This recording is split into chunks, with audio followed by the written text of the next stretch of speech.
Hello and welcome back to my channel. So I am here to talk to you today about how to get started writing your first book. So I did a video on how to get started as a writer, but I wanted to touch on the how to actually get started writing that first book, because it's easy, but it's also really hard. So I just wanted to talk about that. So if you've ever dreamt of writing that first book, then you know that all that time spent daydreaming about that book feels wonderful. Like, I know when I was going to start writing my first book, I just daydreamed about it all the time. I was visualising certain scenes that I couldn't wait to write. My characters, I had them in my head as these people, and it was so very real in my head. And then sitting down at my computer to actually start writing it was a completely different story. And so that's what I want to talk to you about today, if that's you.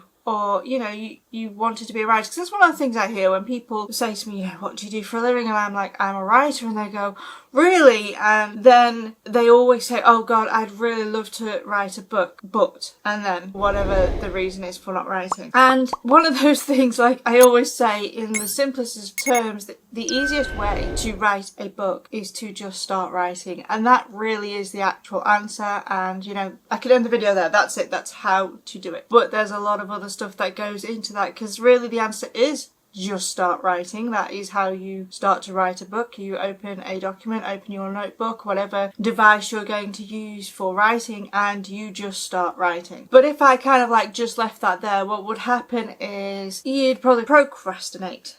We want to do something, but for every reason we have to write a book, we will find 100 reasons not to. And there is nothing better washed, cleaned than a writer's house, because I can tell you, if I've got a stack of washing to get done, or there's dishes in the kitchen, my brain will constantly be like, well, I'll just go and do the dishes and then I'll sit down and write. I'll just go and fold the washing, then I'll sit down and write. I just need to vacuum the floors, then I'll sit down and write. I just need to go to the supermarket, then I'll sit down and write. In truth, this is me procrastinating, and I still do it now, and I have been publishing for well over 10 years, so even I'm not immune to it. And I am sure so many other authors out there aren't, and we can let this become a habit, and it just gets in the way, and so not writing becomes a habit and we never start that book. And the reason we do this is because while sitting down and typing a story in itself is actually an easy thing to do, it's actually also quite hard. And us as humans, we're just,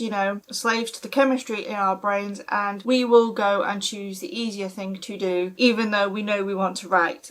It's easier to go and load the dishwasher than it is for me to go and get into my office and sit down and write the next chapter of my book. I can just load the dishwasher without thinking about it. It doesn't take much effort, and yeah, but it means I won't write. And we can let all these reasons and excuses get in our way.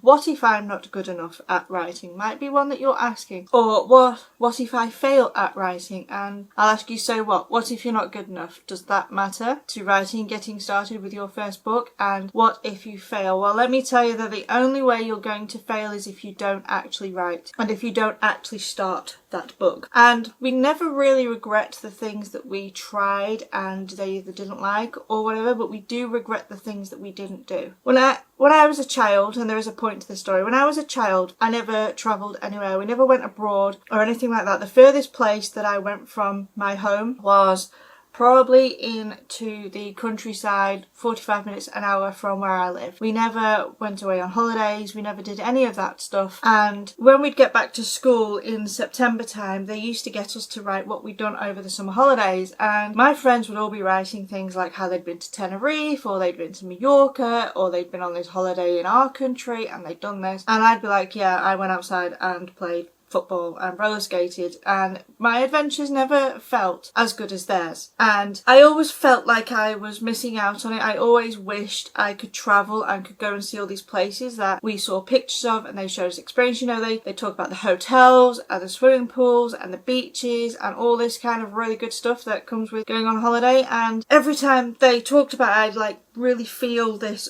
I'm missing this, it's something I wanted to do. And I actually didn't travel until I was 26 years old, and I went to Paris. And that was my first ever time getting on a plane, and it was really, really hard. It was scary. I was panicking, I was anxious, I had all the usual thoughts that someone who's afraid of flying because they've never done it would have. They were there. But I got onto that plane and we flew. It was only a short flight, I think it's like an hour, if that. Maybe a bit more, I'm not sure. And when the plane landed, I cried. It was like this really emotional thing for me because I'd done it, I'd got on a plane, I'd faced my fear, and I'd travelled to this other country. And I'm still afraid of flying, and I'm not a huge fan of it. And I think that's because I wasn't brought up travelling. And what I am actually more afraid of is not living my life and not seeing and doing these things I want to do. So this brings back to the book.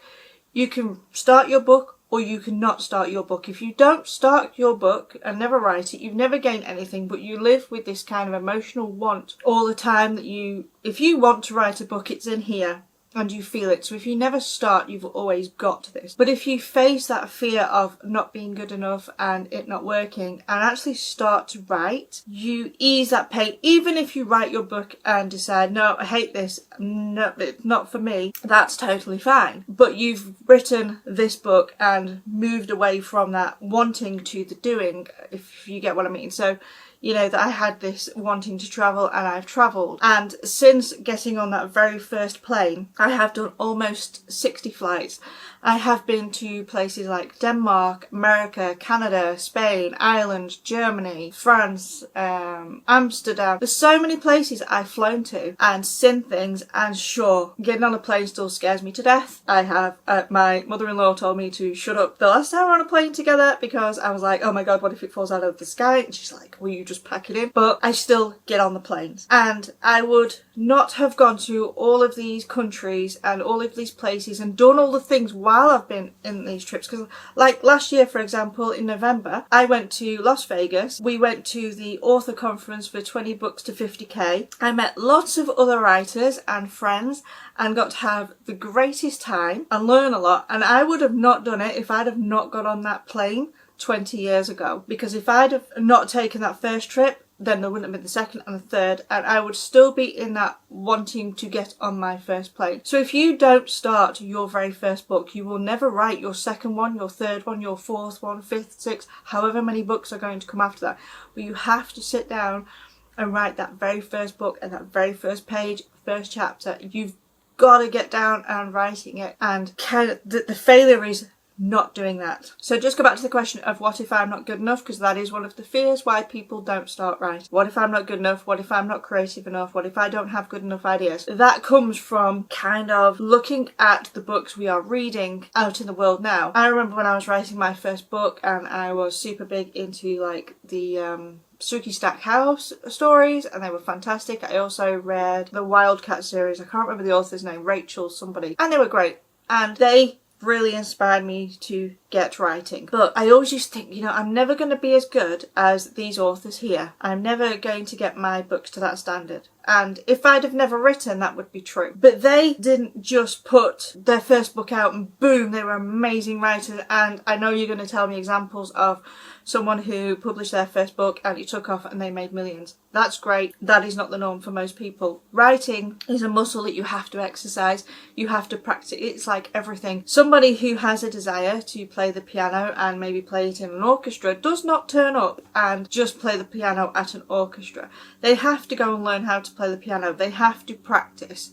They have to get better. So your question of what if I'm not good enough? What if I don't have a good enough idea? How would you ever know if you don't start? But you have to start to get better, because in truth your first book might not be very good. Mine was rubbish.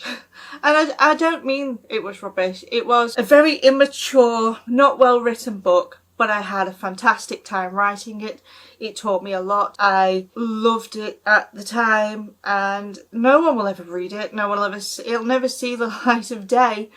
It just sits on my hard drive. I still have it. But I needed to write that first book and my second book to get to a point where I am publishing my book. So what if you're not good enough? Well, that might be, you know, your books might not be the best now, But if you start and practice and improve and learn, they will eventually. And the key to that is starting your first book. And, you know, another example of this is, you know, when we're kids, we can't walk. When we're born, we cannot walk. We start walking from about 9 months-ish. We start putting ourselves up at the furniture, and it probably takes actually years to perfect walking. Like, when a baby walks, they're walking with the furniture, they fall. Then they become toddlers, so they don't use the furniture so much, they fall. They get to about 4 or 5 years old, they're running along, trip over their own feet, they still fall down. Writing is like that. You probably will have parts where you're going to fall down, that's fine. It's the keep getting up and the keep going that's going to help you here with writing your first book. So, spoiler alert, when you do write your first book, it probably isn't going to be the best, and I don't mean that meanly. I was talking to an author, a friend, and they said to me there are these things called trunk novels, and these are the novels that we kind of put away in a trunk and never look at again. But they are not wasted books. They are never ever wasted. They are practice and experience for us. So when you write your first book, it might be your trunk novel. It might be the novel where you are on your bike with the training wheels on and you are learning as you go, and that's completely fine. But don't let this idea of a perfect book or perfectionism hold you back and stop you from writing. And the other thing is it might not be that you're afraid of the books or feeling good enough or all that. It could be like a fear of judgment from other people, from the outside world. And I wanted to start this YouTube channel years ago, and if you look back at my earlier videos, they were like me hidden. I was never on camera, and it took me a while to get my confidence up with it. And one of the reasons that I procrastinated so long from starting my channel was because I was afraid that if people who knew me watched it or knew what I was doing, they would laugh at me, and then I would feel all ashamed and it would just take the fun out of it.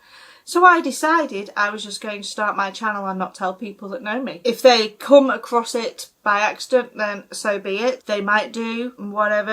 And it's one of those things, if they do laugh at me for it, that's about them really, not me. But I get the fear of the what will people think of you, because we all have it about something. So if that is you with your book, you're worried what will people think when they know that you're writing a book. They might say, well, you'll never be good enough to write a book, or what do you think you're doing, or you're not the smartest light bulb in the pack, you know, any of these mean things, because we do all have kind of mean people in our lives that say things. I know when I was little, I wrote a story that my Mum found and she laughed about it, and it made me feel really ashamed of my story. Just write for yourself, write in secret, hide it if you want to. Don't let people, the fear of people's judgment, hold you back. If you need to do it in your own private space and not tell anyone about it, that's completely fine. If that gets you writing because you want to write and gets rid of that fear, do it. I started my YouTube channel. Don't tell anyone in my family. It doesn't matter. I'm not making these videos for them. They're not writers, so they're not going to gain anything from my channel. Sure, they'd watch me, maybe support me, I don't know. But I realised it doesn't matter. I can just put this out there into the world and see what happens. I also watch a YouTuber called Ali Abdul. If you've ever heard of him, I think I've probably spoken about him before, and he's got something like 5 million subscribers at the moment, and he has videos out about starting your own YouTube channel. He has this advice of just start, just make your first video and put it out there. And some of the advice he gave on that can be used for this, because he answers a lot of the same questions, because it's still a creative endeavour. So he talks about just starting. He talks about not having to have perfect equipment. So you don't have to have the expensive camera, you don't have to have all the perfect lights and everything that goes into making a YouTube channel. And the same goes with writing. You don't need the expensive laptop. You don't need to have taken all the courses. You don't need to have this perfect setup to get it done. So with creating a YouTube channel, he says just go and start with your phone, record, upload it. The same is with your book. Just start writing it. You don't need to have all these big plots, the story written out. You know, we see it all the time. People talking about their outlining process. They've got these in-depth outlines. They've got these big plans, storyboards up on the walls, all that stuff. If that's not you, it's not you. One thing he talks about when he says just make your first video is when you are just starting, you're actually at the best place because nobody's looking at what you're doing, because you don't have all these eyes on you. You can experiment, you can try things out, you can make mistakes, and it's fine. And the same goes with your first book. If you've never written a book before and you're going to start it, you don't have any eyes on you. You're not J.K. Rowling or Stephen King. So if they were to just write a book and put it out and it was a load of rubbish, they would hear about it. People out in the media would be really nasty. If you've never written a book and no one knows who you are, that's fantastic because nobody's judging your book. You can literally write the craziest, wildest book that you want. Never show it to anybody or while you're writing it or whatever you want to do, and nobody has to know and nobody can judge you, and you know, there's nothing with it. You can really experiment, and so I think that is just great advice for anything creative, but especially with your book. You know, write a bad story, write all the wrong words, it doesn't matter.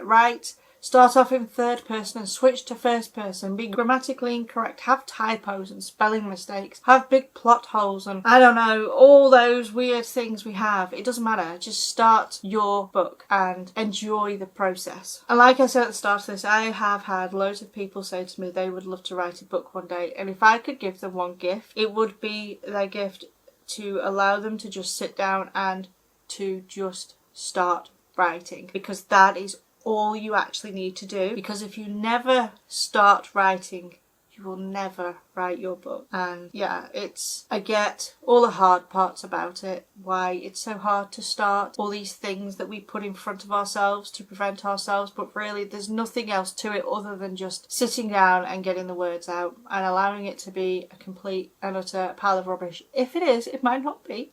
Be amazing, but if you don't start, you'll never ever know. So I want to say to you is today, stop thinking about wanting to write a book and go and start a book. Write the first paragraph, write the first page, write the first chapter.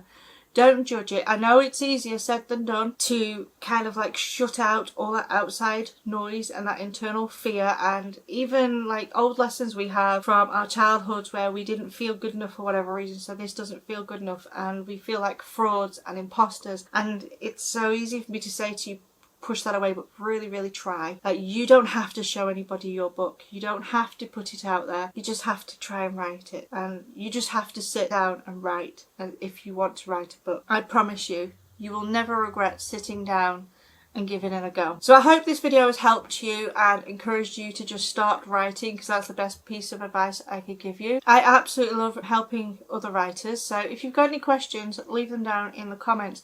Or I have a little Facebook group, and it is only little at the moment. I'm trying to grow it. It's called The Productive Writer. I'll leave a link down below. I would love for you to come and join us in there. I'm hoping to grow it into a little writing community, just where we can help each other and be productive and get the words down and all that other, you know, stuff that goes into it. And come and talk about writing, you know, starting to write your first book. It's a little safe space on the internet. So yeah, I'll leave a link for that. I'm going to head off now, but don't forget to like, subscribe and hit that notification bell. Until next time.